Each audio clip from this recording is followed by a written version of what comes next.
I invite the member for Abbotsford Mission to lead the House in prayer or reflection. Thank you, Honourable Speaker. One of the things I'm proud of during this pandemic is that with all we've had thrown at us in British Columbia, we never let fear drive our choices or pit us against each other. I like to think we owe a lot of that steady hand to Dr. Bonnie Henry and her simple mantra: be kind, be calm, and be safe. We've heard it many times over. It's offered a bit of comfort amidst all this awfulness. When this is finally behind us, I would like us to keep it alive. It's not just a rallying cry against COVID-19. It's simple life advice, something we would do well to remember in all of our days ahead. Kind hearts and cool heads will always prevail. Thank you, Honourable Speaker. Introductions by members. Member for Vernon-Monashee. Thank you, Honourable Speaker.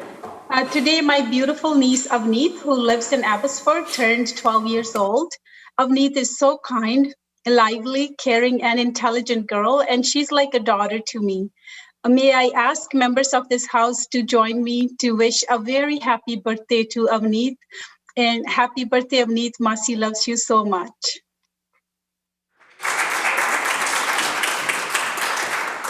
Member for Langley East.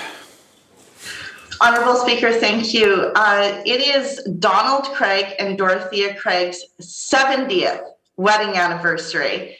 Constituents of my riding in Langley East, I was wondering if the House could please join me in wishing Donald and Dorothea a happy 70th wedding anniversary.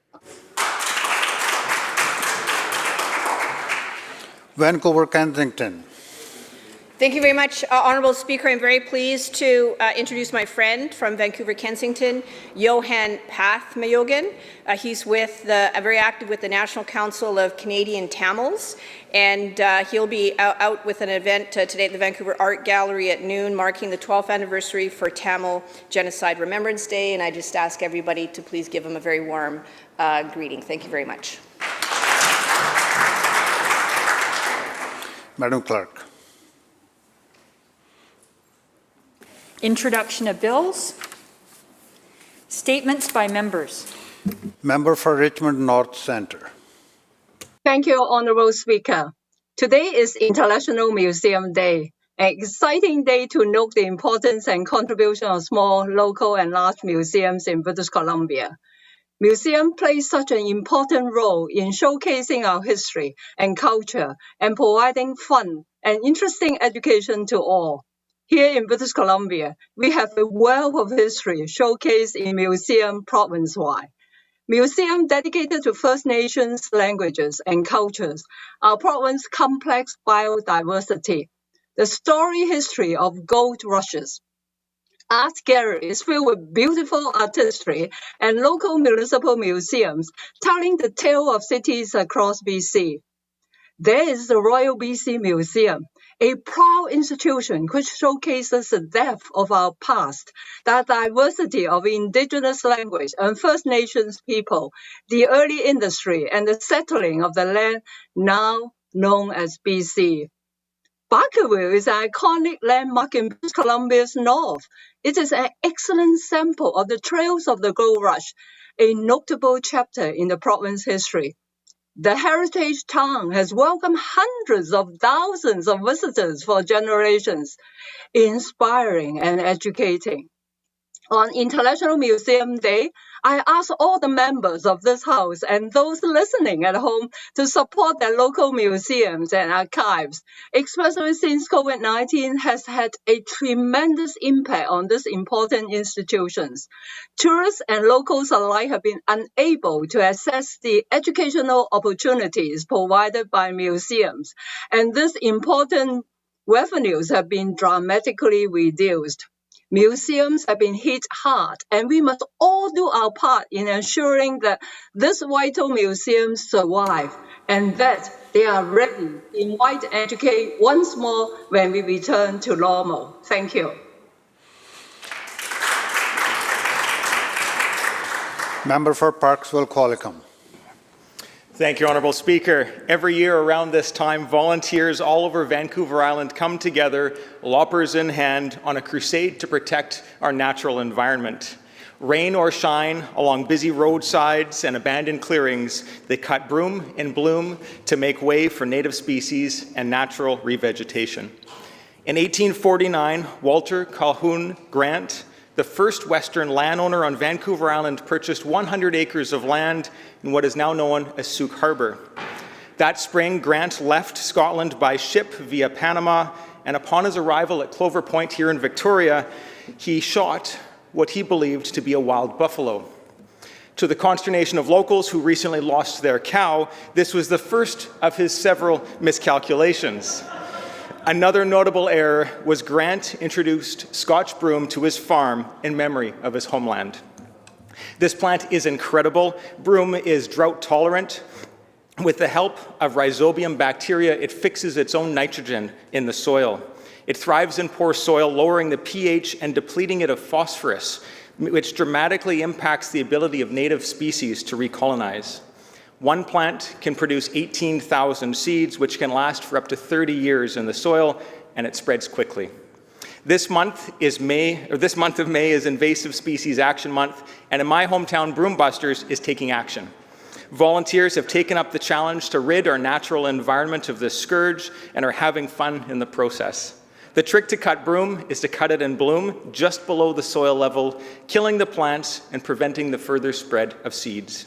Would the House please join with me in congratulating Broombusters, who have successfully eradicated 99% of the broom in Qualicum Beach and worked so hard to create space for our native species. Member for Kelowna Mission. Thank you, Mr. Speaker. Recently, the City of Kelowna awarded their 43rd Annual Civic and Community Awards. This year's Corporate Community of the Year recipient was Peters, Your Independent Grocer. This is not the first time Mr. Peter Boyd has been recognized for his work in our community. In 2017, he was recognized nationally by the Minister of Immigration, Refugees and Citizenship with an Employer Award for Newcomer Employment for his work in tackling the challenges and obstacles faced by newcomers and striving to make them feel more at home in Canada through people-focused hiring practices. Peters employs about 200 staff members, of which more than 22% have immigrated to Canada. Every day I feel happy to go to work, said Peter. Opening my mind and doors to people of all backgrounds has allowed me to grow, my team to grow, and our store to be known as a place of welcoming neighbors. In 2018, Mr. Peter Boyd was also recognized as Kelowna's Man of the Year. But this is not about past awards. This is about the current one that was just given at the end of April. In 2020, Peters was a crucial community fixture as grocery stores became an essential service. They organized specific shopping hours for elderly and vulnerable shoppers, ensured staff were available for translation services, arranged delivery service to local farms, and so much more. Kelowna and the Okanagan is better, more diverse, and more welcoming because of business people like Peter Boyd. When he won, he acknowledged that whether it was welcoming newcomers and making a way forward, or supporting the community through a pandemic, he followed a simple motto, and I quote, "My mom said nobody gets left behind, and I've tried to live that," end quote. Today, I ask for the House to join me in celebrating Mr. Peter Boyd, Peters, Your Independent Grocers, and his successes in leaving no one behind. Member for Nelson Creston.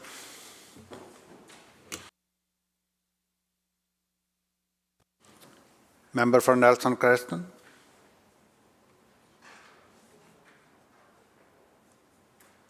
Unmute yourself, member. Oh. Okay, we'll come back to you, member, so somebody will help you. Next one, member for Abbotsford South. Thank you, Mr. Speaker. I rise in the House today on behalf of a young woman who works in my riding. Her name is Carissa McLean. I've known her for a number of years now, and I have to say she lights up a room when she enters it. I and many others followed her fall in love with a handsome young man named Damien Dutrisac. He, her prince, and she was clearly his princess. Mr. Speaker, their love for each other was, to put it mildly, deeply infectious. Both share the love of the outdoors, adventure, and busy planning their future. I was not alone watching them get engaged, her say yes to the dress, plan the wedding, and dream of the family they would soon start. She and he about as deeply in love as a young couple could and should be. Then, Mr. Speaker, in the blink of an eye, on May 7th, tragedy struck. Damien and a friend were fishing on the Fraser River near the mouth of the Vedder River when the boat suddenly capsized. Both men were tossed overboard. One of the two men made it to shore. Damien, sadly, did not. He has not been seen since. Carissa has been doing everything she can to find him, but as of yet has not been able to bring the love of her life home. I would ask those whose ridings are along or near the Fraser River to reach out to those they know who work or may be on the Fraser River to help in the search for Damien. Carissa has also asked me to mention the importance of wearing a life jacket when on or near the water.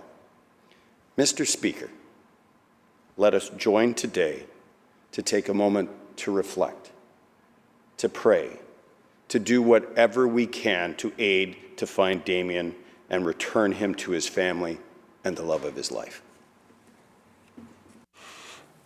Thank you, member.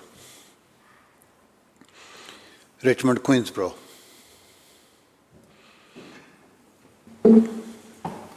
Thank you, Honourable Speaker. And thank you, member from Abbotsford. That is touching. I'm filled with gratitude this morning to be able to speak about the BC Achievement Foundation's Community Awards and two of the awardees this year. The BC Achievement Foundation celebrates the spirit of excellence in our province and serves to honour the best of British Columbia. This year, among the awardees are Amber Anderson and Harbhajan Singh Atwal. Harbhajan Singh Atwal, or Uncle Atwal, as many of us know him, has been a pillar in the community of Queensborough since his arrival to Canada in 1968. After retiring from working in a sawmill for over 38 years, Harbhajan Singh took on a volunteer position as president of the nonprofit Khalsa Diwan Society Gurdwara Sukh Sagar in 2006 in Queensborough. Through this society, Harbhajan Singh contributes to the spiritual, educational, and social services available to the community. Amongst many other things, in 2007, he spearheaded the creation of the Guru Nanak Free Kitchen program, providing meals for thousands of homeless community members in the Vancouver downtown's east side. Amber Anderson is the executive director of Hope Action Values Ethics, HAV, Culinary Training Society. Amber has impacted countless lives in the downtown east side. In 2007, Amber was asked to develop a school and a cafe in Vancouver's downtown east side to offer culinary training to some of the province's most marginalized people. Through HAF, Amber fosters community, instilling confidence in each of her students as they work towards graduation and beyond. Amber's empathy and generosity of spirit has helped more than 1,300 people shift their story to a more hopeful one. Amber also has another connection to this glorious house. Her partner is my good friend and former MLA from New Westminster, Chuck Puckmeyer. I ask that this house rise in recognition of these two amazing people.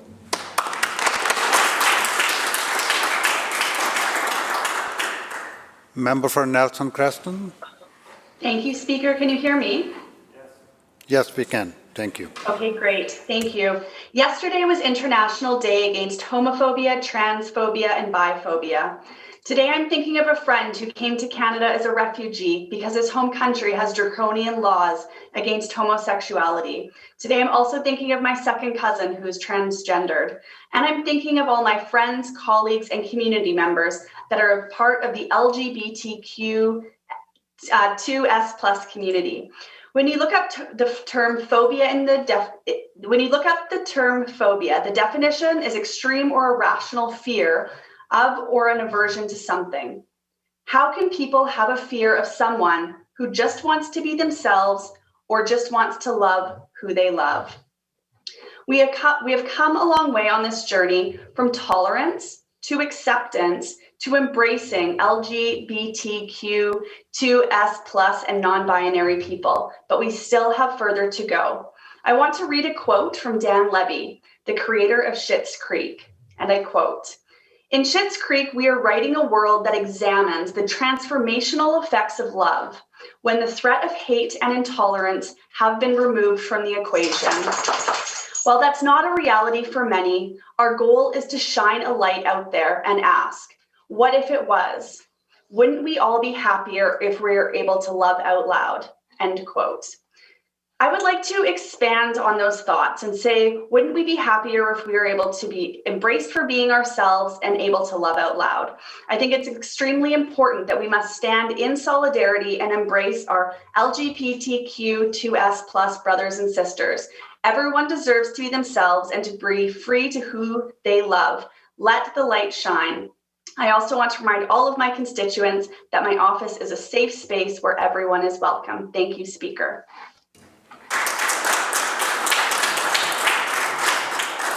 Madam Clerk. Oral questions by members. Leader of the Official Opposition. Thank you, Mr. Speaker. On Friday, after a devastating report about deaths in long-term care, the Minister of Health issued a statement, and he said, and I quote, "We take these reports very seriously. We will look into this important matter and have more to say once we have completed this work," end quote. But yesterday, the Premier had no answers for the families impacted by the decision to delay declaring outbreaks. And the Minister brushed off questions, and I quote, said, "not supported by the evidence," end quote. Well, that response seems in stark contrast to the statement that the Minister issued just last Friday. The 192 families who lost loved ones deserve answers, and they deserve to see the evidence for themselves. They deserve full accountability. So to the Premier, what are the terms of reference for the review announced last Friday? Will they be made public? And when can families expect a report, as promised, on what went wrong? Minister of Health. Well, thank you, and thank you to the member for her question. The member will know, because the issue here is the declaration of outbreaks in long-term care, but the declaration of outbreaks in general, that those decisions are made under the Public Health Act. The authority is delegated to the provincial health officer and to medical health officers, and they make the very difficult decisions as to whether to proceed or not to proceed with outbreaks, outbreak declarations, which have, of course, serious implications. They are very well trained to do it with 5 years of training in public health. That doesn't mean that their decisions can't be and certainly won't be reviewed or questioned. But what it does mean is that it's important in these times when of course, there is a desire to second guess those decisions, depending on the results after the fact. I think we have to, I think, reflect on that authority. This is not, by the way, an avoidance of accountability by me. I strongly support our public health teams around BC who have acted consistently, and not just consistently, but courageously, to respond to the very difficult challenges in long-term care of public health. I think all of these issues will be subject for questions in the future, but for the moment, what we're doing in public health is a vaccination program designed to protect those most vulnerable. And that program is having a very positive effect. That is our focus now, as well as ongoing measures to prevent infection. And I think, I hope all members of the House will recognize that while decisions can be questioned, that our public health teams are doing an excellent job, giving it everything they have, and that their authority to make these decisions is founded in the best principles of having science guide our response against the spread of communicable diseases.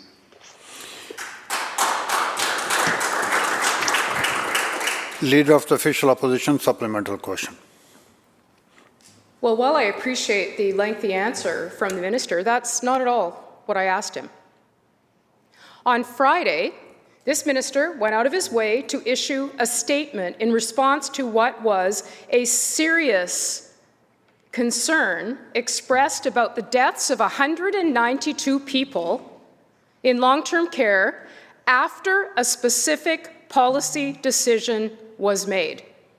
We're well aware of the vaccination numbers in British Columbia. We're well aware of the incredibly hard work of frontline workers and public health officials.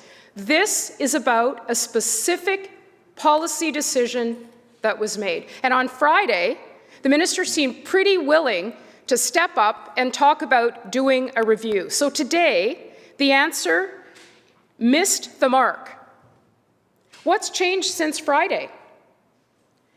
The answer today completely ignores the concerns of 192 families who lost their loved ones following the implementation of a specific policy. The minister promised a review and accountability last Friday. And let's be clear, asking legitimate questions on behalf of British Columbians is important, it's necessary, and we're going to continue to do just that. So let's start with this one.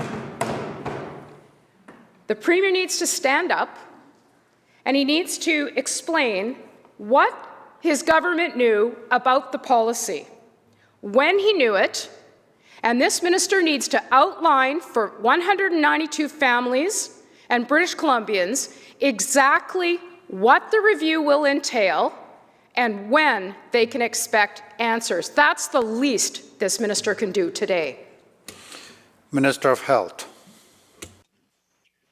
Thank you, Honourable Speaker. And nobody, and I don't believe one time in a public briefing or a private briefing, have I suggested that anyone doesn't have the right to ask questions. I think that is an absolutely legitimate role for the Leader of the Opposition to play. So I think the suggestion that I'm saying that they can ask questions is just incorrect. What I'm saying is that the challenge of declaring outbreaks, which is something that public health has taken on throughout this, is based on their authority under the Public Health Act. And they are constantly and consistently addressing that question and refining those policies. What I said yesterday, and this is clearly a response to those questions, is that the suggestion, I think, Honourable Speaker, the suggestion to link and to make a causal link is not supported by the evidence. That's what I'm saying, and that's certainly the response of public health. But that said, all of these decisions, of course, will be the subject of questions in the future. They absolutely will be. And the response in detail and the analysis in detail of the response of public health to these questions, indeed my response and ministers, will be the subject for review. But for the moment, what our job is to keep British Columbians safe. What our job is to pursue a vaccination program that is already having a positive effect and will continue. And our job is ensuring that British Columbians are safe across the province. And that's what we continue to intend to do. Member for Kelowna Mission. Thank you, Mr. Speaker. Hindsight is 20/20, and it does help us actually examine what happened and move forward. And I'm encouraged by the minister saying all of these issues will be examined. But yesterday, the minister said that there was no evidence to support the reports of government mismanagement. Unfortunately, we haven't actually seen the evidence, and he has yet to answer the question as to what he's actually looking for. You see, the public is concerned that the minister and the premier are just simply trying to wash their hands of this story. But let me read from the policy document issued by the government, and I quote, "Notification of all residents, families, staff, and other service providers is not required." End quote. The same goes for restrictions on admissions and visitation and asymptomatic testing, not required. Will the Premier tell families why this disastrous policy was implemented at long-term care homes? Minister of Health. Honourable Speaker, with great respect, the member is conflating what I said yesterday. She made some specific, I think, allegations yesterday, which I disagreed with, and I said so. And I think that's a reasonable way to respond to those things. To conflate that with the suggestion that I don't think questions can be asked is just simply incorrect. There was a series of issues raised by the member, from rapid testing to the declarations of outbreaks. But what we're doing in British Columbia, and it is different than other jurisdictions, is giving the authority and the responsibility on issues that are fundamentally medical issues based on the experience of public health to public health professionals, and then supporting them when they take action. We are not on issues such as testing, as the opposition, I think, is suggesting we do, and it's a legitimate approach, overruling them on some of these questions. Instead, we are providing the resources, the means, and the supports necessary to ensure that public health does its work. It is very challenging work. Dozens and dozens, for example, of Vancouver Coastal Health employees went in to support people at Little Mountain. They did so in good faith and with great dedication, showing their commitment. Nobody, I think, is washing their hands of anything. And not an hour, not a day, not a minute goes by when people in public health, and myself as Minister of Health, aren't concerned about what's going on in long-term care in the pandemic. Member for Kelowna Mission, supplemental. Thank you, Mr. Speaker. Ultimately, the responsibility is this government, this minister, and this premier. The government's decision to delay declaring outbreaks came at the same time a peer-reviewed study was published showing that BC's earlier precautions were actually working. So after safety measures were relaxed, we saw 42 outbreaks and 192 deaths of seniors. Cause, effect. But there has been no explanation from the Premier about who signed off on this policy and how it was justified. Will the Premier give these families those answers that they so desperately want and deserve? Minister of Health. Well, the member is right to this extent. Studies that have compared the response of British Columbia in long-term care to other jurisdictions have said that British Columbia has done, relatively speaking, a good job. I think, though, Honourable Speaker, and I think this is important to recognize, the costs and the consequences in the care homes mentioned by the Honourable Member and in care homes across BC are significant. The cost, for example, of the limitations on visits, which we changed, if to use the member's term, we weakened in June 30th to allow social visits.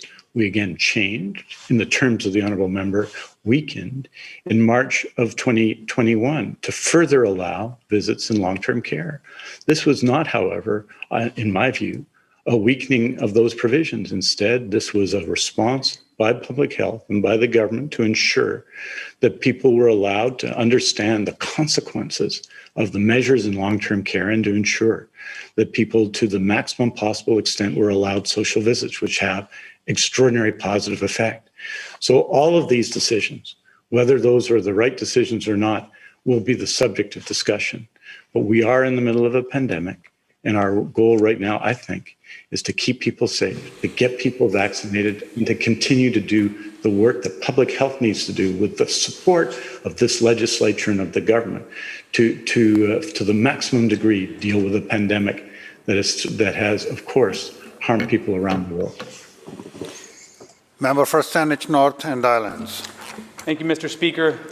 Last week we saw the results of this government's damaging and short-sighted approach to managing our forests. Today, the RCMP are starting to remove protesters at Fairy Creek, and what is unfolding is an unacceptable failure of this BC NDP government. The lack of leadership is causing economic, social, and environmental consequences. It's not just Fairy Creek, Mr. Speaker. Last week, a damning report from the Forest Practices Board found that BC timber sales is failing to protect old growth and biodiversity in the Namint Valley. Their report reveals deep flaw in growth. They found that these failures are, quote, creating real risks to ecosystems, end quote. BC timber sales needs to be reined in, and we need systemic change in this ministry. One of the recommendations of the Old Growth Review Panel from last year was part of implementing immediate protections for high-risk ecosystems. And it's for this government to direct BC timber sales to cease auctioning off old-growth timber. My question, through you, Honourable Speaker, is to the Minister of Forests. Will the Minister follow through on the Premier's promise and instruct BC timber sales to immediately cease development and defer selling timber in high-risk old-growth areas? Minister of Forests, Lands, Natural Resource Operations. Thank you, Mr. Speaker, and I thank the member for the question. And I want to thank the Forest Practices Board for the report that they undertook. And as the member knows, the board plays a really key role in helping BC to develop sound forest and range practices. BC's timber sales is addressing the board's recommendations in its operations, and they've already begun this important work and are working towards completing the recommendations. And I just can't stress enough how our government understands how critically important old growth forests are to British Columbians. And that's why we have already undertaken to complete the recommendations that were made by the old growth report. We have already protected hundreds of thousands of hectares of old growth. And we know that there is more work to be done, and we are going to do just that. Member for Saanich Northern Island Supplemental. The Minister has certainly risen in this House on a regular occasion to stress how important it is, but the lack of action is what the people of British Columbia are seeing, Mr. Speaker. The fact that the recommendation number 6, which was immediate action from this government, has yet to be completed, is proof that the action side of this equation has not been followed through on. Because, you know, Mr. Speaker, a second damning report came out last week. The Auditor General of British Columbia slammed BC's management of our conservation lands program. He found that the BC government failed to protect species at risk and critical habitats that they rely on. The ministry lacks strategic direction. They lack data. Their plans are decades out of date. This is an embarrassing list that is very extensive, Mr. Speaker. This government says the right things. This minister says the right things. She promises changes. They accept recommendations. Yet, over and over and over again, nothing changes. Status quo in the forests. Lots of talk in here, not a lot of action out there. Mr. Speaker, we need an overhaul of this ministry. And we need a minister who is seized with the urgent need to create substantial change on the ground. My question through you is to the Minister of Forests. Will she acknowledge that despite the rhetoric, despite the empty promises, that her own ministry is systemically failing to manage our forests responsibly and sustainably? Will she accept that urgent systemic change is needed within this ministry? And will she commit today to doing this work with the urgency that is needed? Minister of Forest. Thank you, Mr. Speaker. And our ministry is doing the work that's needed to be done. And I want to thank the Auditor General for their report as well. And point out to the member that BC actually leads the country with the highest percentage of protected areas of all provinces and territories in Canada. But we know there is more work to do. And the Auditor General's report that the member references has made some helpful recommendations on how we can do better, and which we accept. And that's what our ministry does. You know, we look at what we need to do, and we accept that and move forward. And work is already underway to accept those recommendations. We are doing the work that needs to be done. You know, we have been doing the work for the last 4 years since we've been government. We accept those responsibilities. We accept there's more work to do, and we are doing it. We are doing it in collaboration with the ministry that is working hard to ensure that we get the work done. You know, for many years, the previous government refused to take action to protect old growth. They refused to take action to ensure that unique ecosystems and critical habitats were protected. And we are working to fix that reckless approach. We are prioritizing reconciliation. We are prioritizing environmental protection again. We are doing the work that needs to be done because we accept the responsibility. So stay tuned, member. We are doing that work. Member for Richmond North Centre. Thank you, Honourable Speaker. The Premier said, don't worry. The Minister of Tourism had to be shamed into getting a briefing. And now, a bill that threatens our cruise ship sector has been unanimously passed at the United States Senate. This has forced the Premier to belatedly take the minimum action possible so he can be seen as doing something. Meanwhile, the threat to Victoria, Vancouver, and Prince Rupert is growing, and there's a small chance to stop our ports from being bypassed. Has the Premier asked the federal government to support technical stops in BC waters where anchors are dropped but no passengers disembark? Minister of Tourism, Arts and Culture. Thank you, Honourable Speaker, and thank you to the member opposite for the question.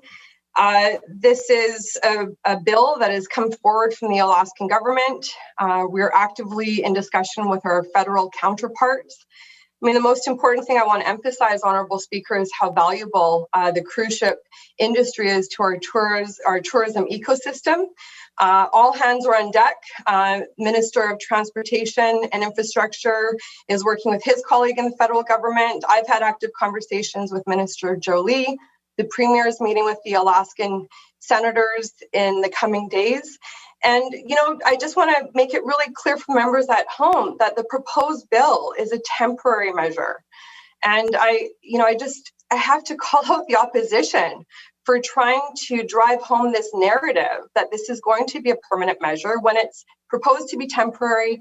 The ban will be lifted when the restrictions are lifted from the federal government. The most important thing we need to focus on right now, Honourable Speaker, is the vaccination rollout, people being safe, and we're going to welcome back tourists right to our ports because we're a magnet for visitors all across the world. Thank you, Honourable Speaker. Member for Richmond North Centre and Supplemental. Thank you, Mr. Speaker. It is so hard to take the answer from this minister seriously. She should really listen to the stakeholders and also listen to the U.S. politicians. They are trying their best to make it permanent. The Premier said there was no way the bill would pass. He was wrong. The minister said, I quote her, the opposition is fear-mongering. It is a proposal that hasn't gone anywhere. The possibility of the legislation passing is very unlikely, end quote. So dismissive. It's not just us. The head of the Association of Canadian Travel Agencies, Wendy Paradis, said, I quote her, we are very concerned that this temporary change to the U.S. Passenger Vessel Services Act could become permanent, end quote. So again, to the Premier, has he written to the federal government asking them to consider BC waters for technical stops? Minister of Tourism. Thank you, Honourable Speaker. As I said, our government is all hands on deck with the federal government. We're paying close attention to the issue. But I want to just correct the misinformation that the member is sharing. First of all, members, let's listen to the answer, please. The bill may have passed. It still has to go through the House of Representatives. It still has to be signed off by President Biden. It still needs to be approved by the U.S. Center for Disease Control. There are steps that need to be taken. And, you know, shame on the member for coming in here trying to suggest that there's a permanent measure when the bill is very clear. It's a temporary measure. Let's quote the senator. While we have sought a temporary legislative fix to the domestic laws that require a port call in Canada, Our long-term goal is to keep the system of mutually beneficial tourism between our two great nations intact. Those are the facts, Honorable Speaker. The member opposite can come in here drumming up all the fear that she wants. We are working with the sector. We're advocating with the federal government. We are going to do our level best to defend our ports and make sure that we're a destination of choice for cruise ships as soon as those bans are lifted. Thank you, Honorable Speaker. Member for Kamloops South Thompson. Thank you, Mr. Speaker. Well, if the minister truly valued this industry, she and the Premier would have taken action many, many months ago when concerns were first raised. You know, the BC's cruise ship sector is responsible for $2.7 billion in economic impact every single year. It accounts for 20,000 jobs. The cruise ship sector has no confidence in this Premier and this minister, and I quote, "The likelihood, the feasibility of this being passed right now in the middle of a global pandemic is pretty slim," end quote. That was the minister explaining why she wasn't making this a priority months ago. Now, while the Premier and the minister don't see a threat, the industry does, and there is significant worry that temporary will become permanent. And I quote, "The severity, if it were to happen, really ratchets up the concern," end quote. Those are the words of Ian Robertson of the Greater Victoria Harbour Authority. And it's no wonder that he's concerned. Cruise ships are responsible for $180 million of economic impact every year right here in Victoria. So can the Premier please tell us today what specific steps he's taken to ensure that BC's cruise ship industry has a future here in our province? Minister of Tourism. Thank you, Honourable Speaker. Victoria's port, Vancouver's port, we're a magnet for tourists, for international tourists, and our industry is going to continue to thrive. But right now, there is a travel ban. Right now, there are limitations for our port. There is a proposal for a temporary measure.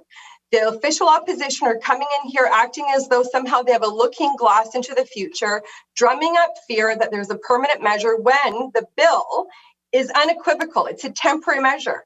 It will be lifted as soon as the ports are open. We are relentless in our advocacy. The Premier is meeting with the Alaskan senators. We're in active conversation. The Minister for Transportation and Infrastructure, Friday, Mondays, on the phone with transportation. They are alive to our concerns. We are the West Coast, we are the best coast, and we're going to ensure that we have a thriving industry. But to speak to Ian Robertson, we were on the phone with him yesterday. He is a valued partner. We respect his leadership. We are listening and we're acting, and we're going to do that advocacy with the federal government to ensure that we have a thriving cruise ship industry. Thank you, Honourable Speaker. Member for Kamloops South Thompson, supplemental. Well, with all due respect to the minister and to the Premier for that matter, they said that the United States would not pass this legislation. And the United States has passed the legislation. So excuse me if we don't trust the minister on her word here. Mr. Speaker, then again, when we raised concerns, when we raised concerns 2 months ago, we were dismissed. When our critic wrote to the minister a month ago, she was dismissed. When questions were asked in estimates last week, we were dismissed again. While the Premier waits, he's putting at risk $3 million of economic impact in the Port of Vancouver. Every ship that comes in is at risk, $3 million of economic impact in Vancouver. And let's be clear, the United States are defending themselves, and they're doing so with rare, unanimous cross-party support. You know, Senator Mike Lee, who represents that obviously dominant cruise ship state of landlocked Utah, is blunt that the changes should be made permanent. He has said that on the record multiple times. And this would cost BC's tourism sector billions of dollars. The Premier prefers to bungle along, the minister chooses to bury her head in the sand, and the 20,000 men and women whose jobs depend on the cruise ship sector are going to pay the price. Mr. Speaker, the Premier has terribly botched this file. What is he going to do to ensure that BC's cruise ship sector has a future? When is he going to stand up and fight for these British Columbians' jobs? Minister of Tourism. Thank you, Honourable Speaker. I mean, it's no surprise that the official opposition are going to come in here drumming up fear, as they always do. It's not as though the tourism industry isn't already affected by a global pandemic. To add extra fear, they're adding salt to the wound. So shame on the members opposite, but let's go to the facts. They talked about the law. You know, they talk about being experts. A bill was passed through the Senate, it has to go through the House of Representatives to become a law. It has to be signed by the President of the United States, and it needs the approval of the CDC. So you know what? There are some steps that need to be taken, but for right now, all hands are on deck. We are working with the sector because we know that we are confident, we are arrogant in our confidence that we are a port of choice. There's a mutual interest for visitors to visit our port here in Victoria and Vancouver, and we want to do the same in Alaska. There's mutual interest. That is the signal that the senators of Alaska have sent in their proposed bill, which is intended, I'm going to say it very slowly, intended to be temporary. It is not a permanent measure. If the members opposite are advocating for that, shame on you. Have your back to British Columbians and the tourism industry that needs us right now. More good news to come, Honourable Speaker. Thank you very much. Member for Abbotsford West. Thanks, Mr. Speaker. 2 months ago, when we brought this issue to the minister's attention, she didn't even know about the legislation, Mr. Speaker. She wonders why people don't have confidence in her answers today. It's because, as my colleagues have said, she and the Premier were openly dismissive when the warnings were fired 2.5 months ago. A mere blip, the Premier said, hasn't got a chance of passing in the U.S. Congress. Won't ever pass, said the minister just 2 months ago. Well, it passed. It passed unanimously. And it might not have been unanimous because there were members in the U.S. Senate who didn't want to stop at making it a temporary measure, Mr. Speaker. There were members of the U.S. Senate that wanted to make it a permanent repeal of the legislation that helps protect the tourism sector in British Columbia.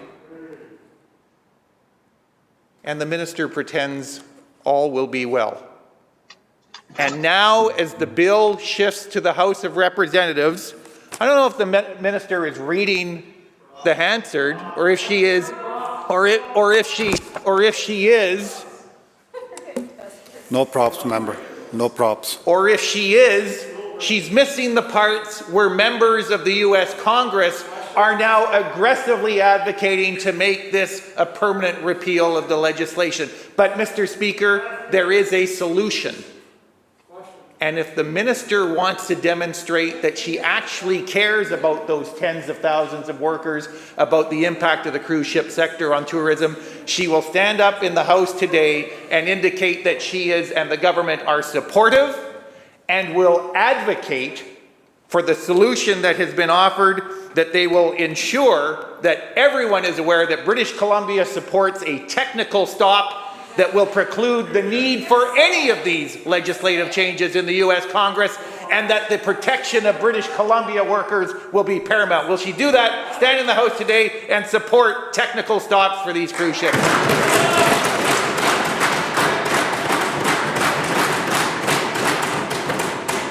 Minister of Tourism. Thank you, Honourable Speaker. What I will do is I'm going to stand up for an industry that's been impacted by a global health crisis. And what I'm going to do is continue all hands on deck with my colleagues, including the Premier, the Minister of Transportation, advocating with the federal government, and nothing's off the table. Technical stops aren't off the table. We are working around the clock to ensure that we defend our ports, our cruise ship industry, our tourism sector, and to remind everyone at home, this is a temporary measure. We are going to ensure that we go back to status quo as soon as the borders are open. Thank you, Honourable Speaker. The bell ends question period. Madam Clerk. Orders of the day. Government House Leader. Thank you, Honourable Speaker. In this chamber, I call continued committee of the whole on Bill 13, Employment Standards Act. In the Section A, the Douglas Fir Room, I call the estimates for the Ministry of Citizen Services. And in Section C, the Birch Room, I call continued estimates debate on the Ministry of Environment, Climate Change and Strategy. Thanks. Committee Chair.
Live now.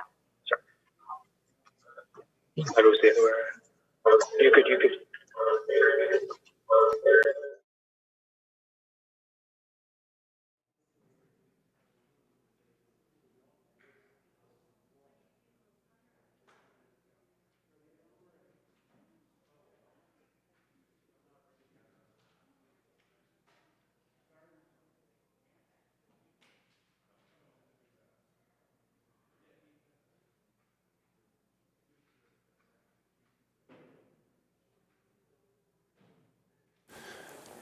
All right, members, I'd like to call this committee into session.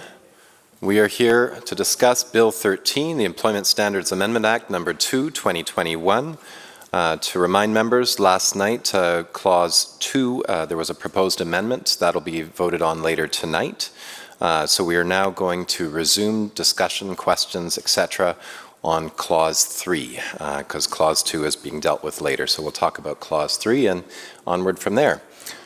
All those in favor, member for Shuswap on Clause 3. Thank you very much, Mr. Chair. So happy to continue debate and line of questioning with respect to Bill 13. Through you, Mr. Chair, to the Minister, is the Minister able to provide any clarity with respect to the actual terms of this piece of legislation? The Premier had indicated that this bill was ready to go, shelf-ready last summer. Can the Minister confirm that the provisions of Section 3 are the same as what the Premier had indicated having ready to go last year during the summer?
Minister of Labour.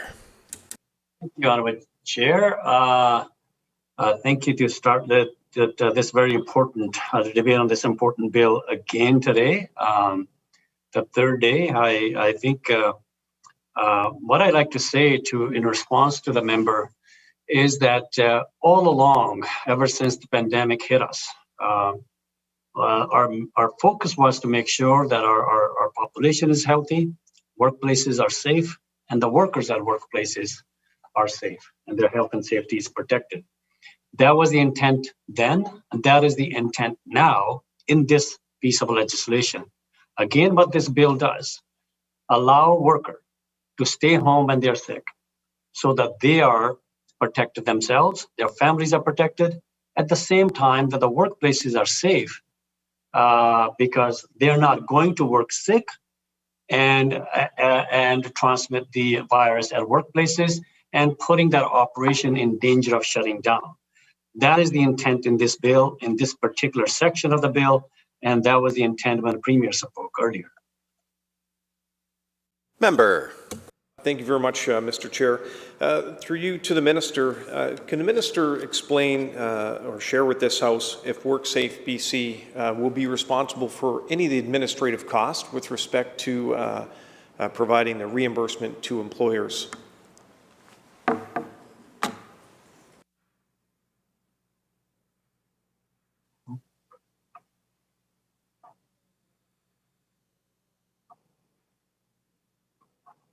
Minister. Chair, answer is no. Member. Sorry, member. If the member for Richmond North Centre could please take her phone call elsewhere, that would be appreciated. Member? We'll send the member a note, as she doesn't seem to be able to hear us. Thank you. Please proceed, and we'll see if we can find some other way to reach her. Member for Shuswap. Thank you, Mr. Chair, and thank you to the Minister for that response. So if WorkSafe BC will not be incurring any administration charges with respect to the reimbursement for employers, could the Minister provide any further clarity to this House on what the anticipated administration cost will be of administering the reimbursement program for workers? Which ministry will be responsible for, for approving those charges and how those transfers will be provided back to WorkSafe BC for the costs that they will incur?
Minister of Labour. Thank you, Honourable Chair. We estimate that the administration cost estimated at $1.4 million, and between now and until the end of this year, it will be the Ministry of Labor that will be responsible for overseeing the program and working with the Works at BC. Member Shuswap. Thank you very much, Mr. Chair, and to the Minister, thank you for that response.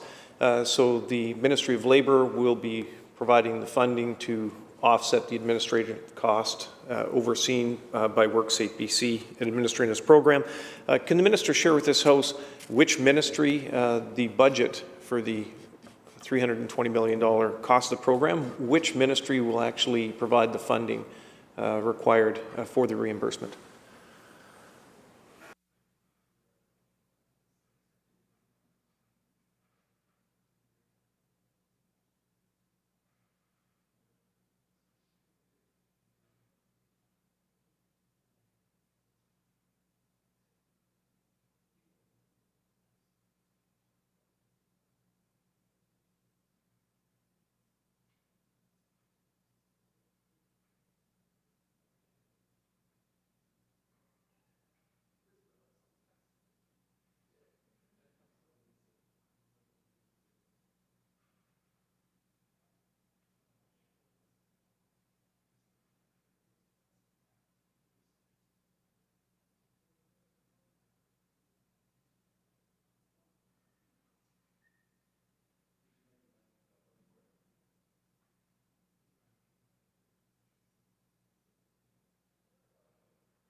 Minister. Thank you, Honourable Chair. As I said before, that the delivery of this program is overseen. The Ministry of Labour will oversee the delivery of this program. The funds come from the Ministry of Finance, as I'm advised, and I think it will be our ministry working with the Works at BC to put the program together and provide the funding and overseeing the program till the end of the year. Member. Thank you, Mr. Chair. I believe the Leader of the Green Party has some further inquiry, so at this point I'd like to turn it over to her. Recognizing the Leader of the Third Party. Thank you, Mr. Chair, and thank you to the official opposition critic.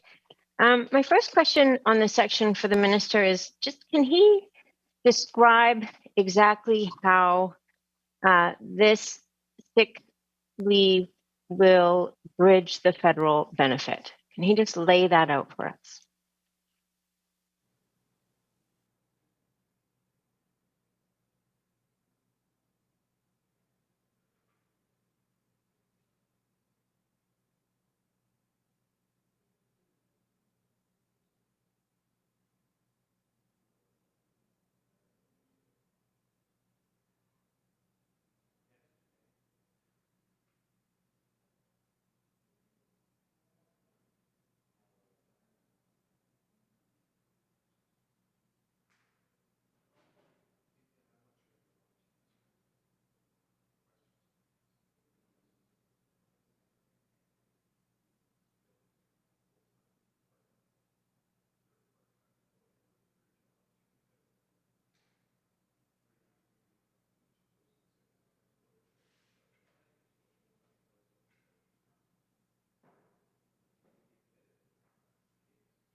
Minister. Thank you, Honourable Chair. As the member will know, we canvassed this issue at great length previously when we were debating this bill before the House. As we said that our province, our government, starting with the Premier, we always believe that this is a national emergency and that we need to find a national solution. And we were successful because the federal government listened to us and they came down with a Canada Recovery Sick Benefit Program. Now, we brought to their attention there are gaps in that program. They listened and they made changes. Originally, that program only was for 2 weeks, and then they extended to 4 weeks. But then a couple other areas still were there. One was that the worker must miss at least 50% income or work in a week in order to qualify for the federal program. So if you miss 2 days, for example, on Thursday morning, you work 3 days, on Thursday morning, you wake up and the worker feel symptoms and felt that they may have contacted the virus and they need to go get tested. So they will go for testing and they're waiting for the result until say late Friday. And then they miss 2 days and they will not qualify for any money, any funds or any benefit from the federal program because they have not missed more than 50% in that particular week. This program will fill that gap and it will pay them for those 2 days. And that's the way this will work in order to fill that one particular gap so that the worker do not lose any wages in that particular week where they lose only 1 or 2 days. And then they could go on to the federal program after that. Leader, third party. Thank you, Mr. Chair. So just to be really clear here, people receiving benefits from this provincial sick pay program will not see their eligibility for the federal program affected or diminished because they haven't seen the 50% reduction in their pay. So just to make sure that, Minister, because I'm very curious about the answer to this. So if the federal program relies on a 50% diminishment in earnings before a worker is eligible for that, does the 3 days of sick paid leave count as income and therefore people would not be eligible for another several days, or does this not count as income and therefore doesn't affect the ability for someone to apply to the federal program?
Minister. Thank you, Honourable Chair. So maybe we'll try one more time. So staying with the same example, the worker, became ill, or they feel that they have signs, feverish, cough, Thursday morning. They missed Thursday. They missed Friday. Or perhaps they have gone for a test and they are waiting for the result. And those 2 days they received the results. Now, look at that particular week. So they had already worked 3 days. Employer pay them for those 3 days because they have worked those 3 days. Next 2 days, Thursday, Friday, they stayed home because they had COVID symptoms. And employer under this program will continue to pay them for those 2 weeks. Now, come the following week, if they miss more than 50% the following week, if they continue to stay sick following week and they miss the entire week, they will be entitled to the federal program. Member, Leader Third Party. Thank you, Mr. Chair. Okay, so the worker stayed home day 1, day 2, they test positive. Now the expectation under our health advice is that you stay home until you are no longer infectious, and that is a 10 to 14 day period. And so the 3 days of sick pay from this legislation is there, and then the worker has to wait until they've missed 50% of their next week, and then they can apply for the federal program, which is less than minimum wage. So my question then is, if the worker is positive and is looking at least 10 days away from work, how does this actually bridge that gap? Because that worker, who may well be working, as we spoke about earlier, paycheck to paycheck, and may not be able to accommodate a decrease in their income, how does this bridge that gap? Because we can agree that that worker is going to come out financially behind. They're going to see less revenue in that month that they have had to be away from work because of COVID. So just how does this bridge that gap?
Minister. Thank you, Honourable Speaker. I think we canvassed this issue. I'll try to go back there again. So there are two gaps that were identified in the federal program. One was the initial 2 days, 2.5 days the worker must miss in order to qualify for the federal program that particular week. Then when they qualify, then they're paid $500 minus the taxes. And some calculated that it comes to about $450 after taxes, and which is, yes, less than minimum wage. So the best solution was that we were trying to work with the federal government that we will deal with the first 2.5 days with this 3 days leave. That means that gap is filled, which we are doing now, but also the remainder gap, which is to top up from the federal program from $500 to higher level. The federal program will not allow us to top up without clawing back that particular amount from the federal program. So I think their failure to understand, their failure to act on that is that a particular gap still that exists.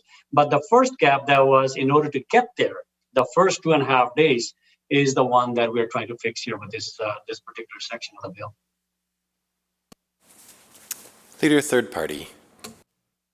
Thank you, Mr. Chair. And I'm honestly not trying to be sticky or difficult here. In the previous answer, the minister, I think, indicated that the 3 days from the provincial program would actually delay the eligibility for the federal program.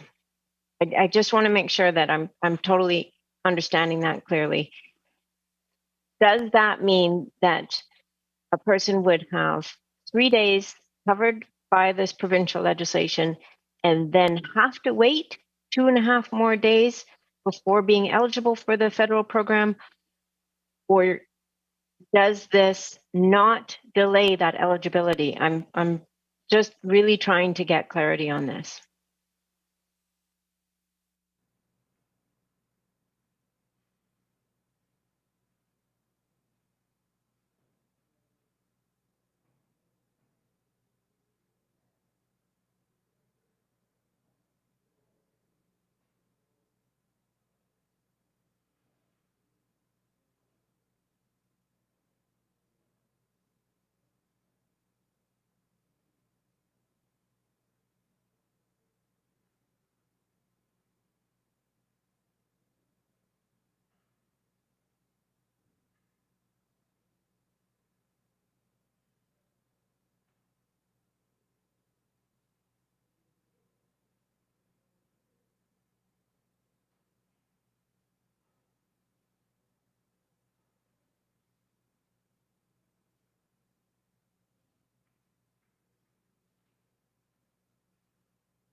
Minister.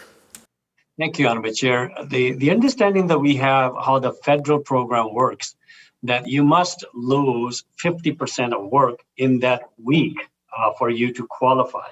So the example that I gave, I will go back to that again using that example.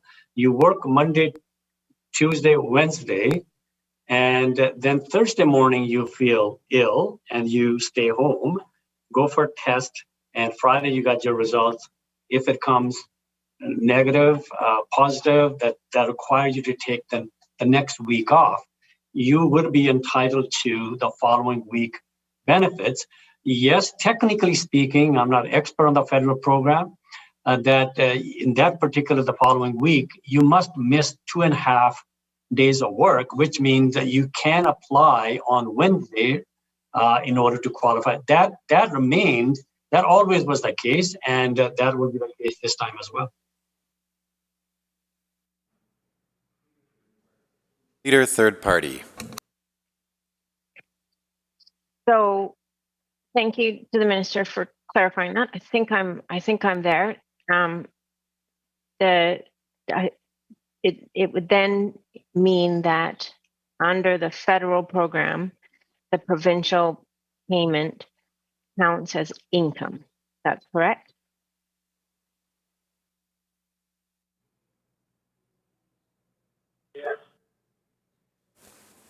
Minister Yes, of Labour. Yeah. Thank you, Honourable Chair. Yes, it would be considered income, but in order to qualify for federal program, you must 50% of the work. So again, I go back to the example, the second week we're talking about, on Wednesday, they find out that they have missed more than 2.5 days, could be Wednesday afternoon, depending on what shift they were on. You could apply knowing that you have already missed 2.5 days, and then you would qualify for that particular week for the federal program. Leader, third party. Thank you. And I guess this brings me back to the very beginning of my line of questioning, which is, does this actually bridge those gaps? Does this actually solve the problem for workers who are in a position where losing time from work can be quite financially devastating?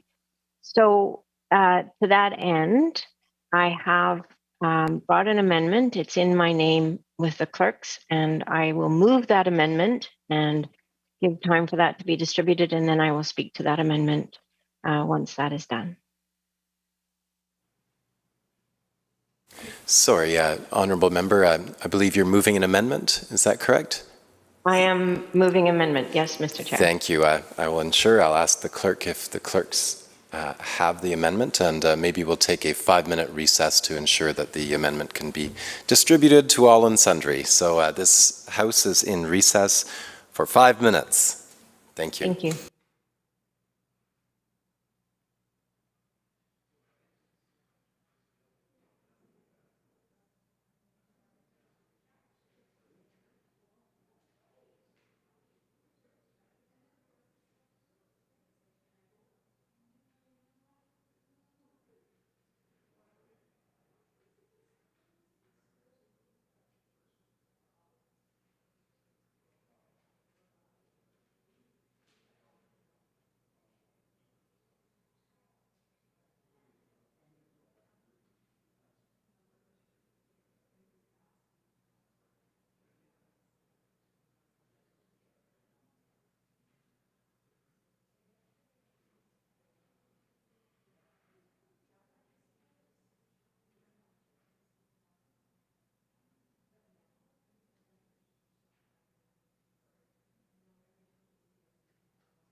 All right, members. I would like to draw this committee back into session. I believe the amendment has now been circulated by email to all members so they can have access to it. And the minister has a copy as well. Would the mover of the amendment like to speak to it, recognizing the leader of the third party? Thank you, Mr. Chair. Delighted to speak to this. The amendment that I proposed is to clause 3 in the proposed section 52.121, sections 2 and 3, by striking out 3 days and substituting for 5. So in plain English, obviously, this would extend the number of sick paid days in this legislation from 3 to 5. Given the conversation we've had back and forth and the answers that the ministers provided about some of the gaps that still remain in how this legislation interacts with the federal sick pay program, I think that this is an imperfect solution to some imperfect legislation, but it does improve it somewhat. And I would hope that in the permanent sick leave paid legislation, that there is a much more thought out and nuanced approach to this that really does protect workers, but takes into account the differences between businesses in British Columbia and the capacity for some businesses to afford the burden of this cost and others to not. The 5 days being provided provincially would mean that should someone feel unwell on a Friday and go for a test and discover that they are positive, they would have Saturday, Sunday, Monday to Friday, that's 7, and then Saturday, Sunday, that's 9 days, during which they could stay home and then be able to access the federal program as needed. And as we've discussed here, this doesn't solve that gap between the eligibility of the federal program needing to have the 50% decreased wages. But obviously, we've also discussed that the 3 days in and of itself seems to create a delay for eligibility for that federal program anyways. But by extending this to 5 days, it would give people that capacity to know that they are getting full salary for those 5 days, full wages, so that they can have that ability to begin to get better and have the time and space to be able to get the application for the federal program underway. And so I will leave it to that. I think my colleague from Saanich North and the Islands would also like to speak to this. I know that there were many proponents who were asking for quite a bit of a lengthier number of days, and I can understand that and recognize the need for there to be in the permanent sick paid leave, that there is a recognition that 3 days or 5 days really is not sufficient. What we are talking about right now is the emergency that we are in because of COVID-19 and the need for people to have that security to be able to stay home if they're sick. But in terms of a permanent program, and this is why the amendment that I proposed yesterday to clause 2 would allow therefore to be committee discussion of this, but in a permanent program, there needs to be a recognition that people cannot plan their lives around only having 3 days of sick paid leave in a year. That is wholly insufficient, but also that businesses need to know how they are going to manage under a permanent program. So I will leave it at that. I hope to have support for this amendment, and thank you, Mr. Chair. Thank you, member. If the member will permit me one short moment to consult with the clerks, I just have a question to make sure I'm following proper procedure. Thank you.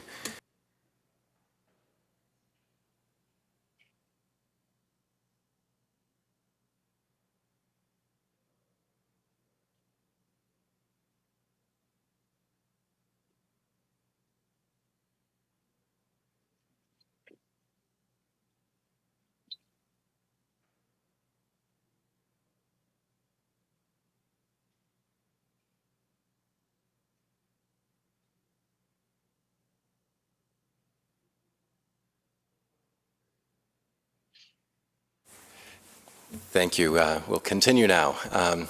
So any speakers to the amendment? I see the member for Saanich North and the Islands. Yeah, thank you, Mr. Speaker. And to the comments that I raised in second reading and also in support of the comments that were raised by my colleague from Cowichan Valley, I think what we've seen as the government has attempted at this late stage, 14 months into this pandemic, to address what is not only, I think, a responsibility that the federal government could address, but also a large responsibility that the provincial government has when it comes to both workers and to the business community, to put in place a program that that supports workers to make the decision that they need to make, and supports workers for the amount of time that they need to be away should they test positive for COVID-19. What we're dealing with specifically in this amendment is providing, I think, what would be equivalent to other jurisdictions close by are providing in terms of support for workers, and as well addresses, I think, the reality that when this government, when the minister put this legislation on the table with 3 paid sick days, that it was largely, the response was that it didn't go far enough, and that that there was a desire, and I think arguably one that that we could support, to extend the support that this provincial government is providing those workers as in those, especially in those early days of struggling with COVID-19, just getting out of bed is difficult for many people who are experiencing the most devastating symptoms of this terrible disease. And so with that, I support my colleague's amendment to expand this program to 5 days. Again, I think that it's important to acknowledge that this is an imperfect response to probably a challenge that this provincial government had with the federal program. However, that doesn't absolve us of our responsibility to do everything that we can to support workers to make that decision.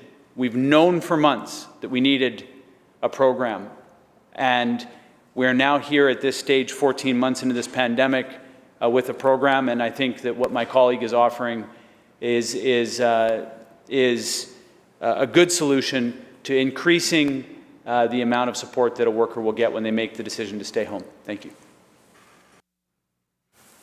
Member for Shuswap on the proposed amendment. Thank you very much, Mr. Chair. So I've had an opportunity, obviously, to review the amendment. Concerns that I certainly have to do with the lack of data and rigor that was put behind developing the actual cost of this program. As I've shared with this House over the last number of days, is that there really has not been a lot of work undertaken, or any work undertaken at all, by this minister or this ministry to fully understand the breadth of workers that are actually not covered under a sick pay program. When the minister was asked with specificity on how they even determined the number of workers that may not currently be covered by a sick pay plan, the minister referenced of the BC Federation of Labour an estimate of 50% that they had come up with. But that particular reference had nothing to do with British Columbia. It was a Canadian approximation. So the fact that there's limited data to deal with or to understand what the actual cost of the program would be, both to government and borne by employers, I certainly have some considerable concerns and reservations about the support.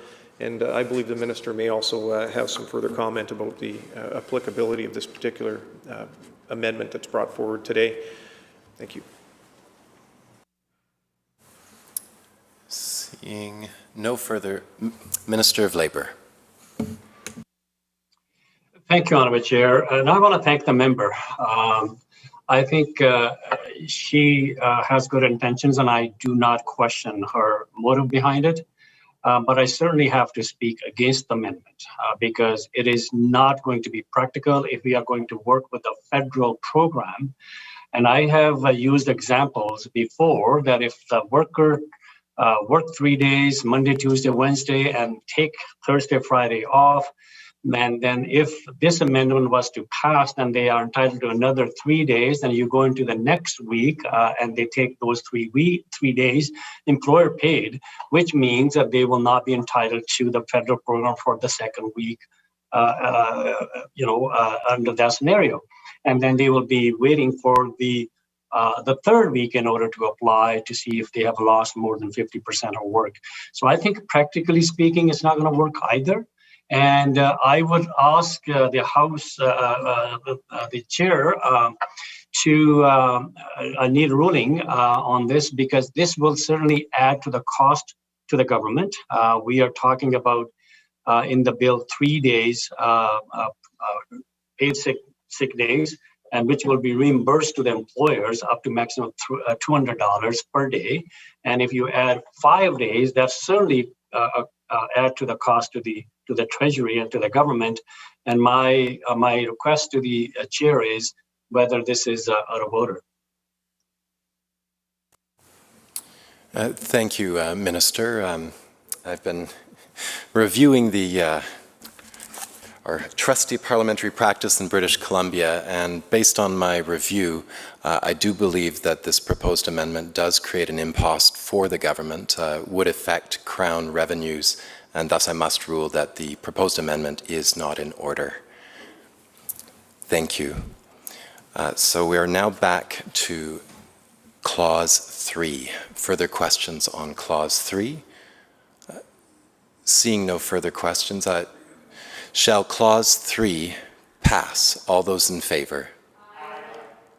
Aye. Opposed? Carried. On to Clause 4. Shall Clause 4 pass? All those in favor indicate aye. Aye. All those opposed indicate nay. Clause 4 passes.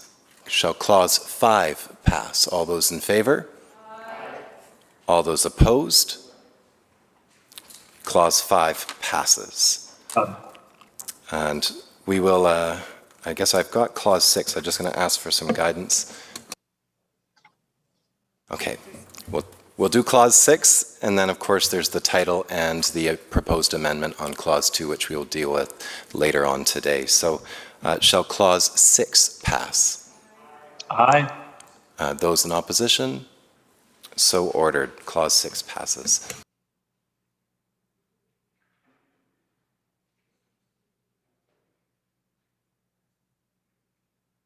Thank you. So yes, just to re-indicate, we will deal with Clause 2, the proposed amendment, and anything after that, including the title once we get there. So I think we are ready to report progress. Minister. Mr. Chair, I move that the committee rise and report the bill complete without amendments. I believe it's report progress and seek leave to sit again, Minister. Minister? On the motion, if he's able to, please. So, Mr. Speaker, if I might just explain, as we're not complete the bill, as we haven't voted on the title or the proposed amendment, the bill is not complete, and so we will report progress. Minister. Mr. Speaker, is that because of the noting the hour? We don't have anything left on the bill, and we have to have the vote, which won't take place until 6 p.m. tonight pursuant to the standing orders, sessional orders, I should say. So yes, we've completed the bill up until that stage, which will take place tonight after 6 o'clock. Okay, thank you, Mr. Speaker. Honorable Speaker, I move that the committee rise and report progress and ask to sit again. Members have heard the question. All those in favor, please indicate aye. Aye. Those opposed, motion is carried. Thank you.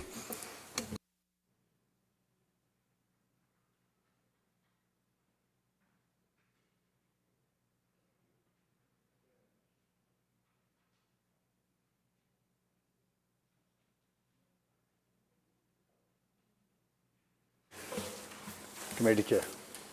Thank you, Honourable Speaker. Committee on Bill 13 reports progress and seeks leave to sit again. When shall the committee sit again, Minister?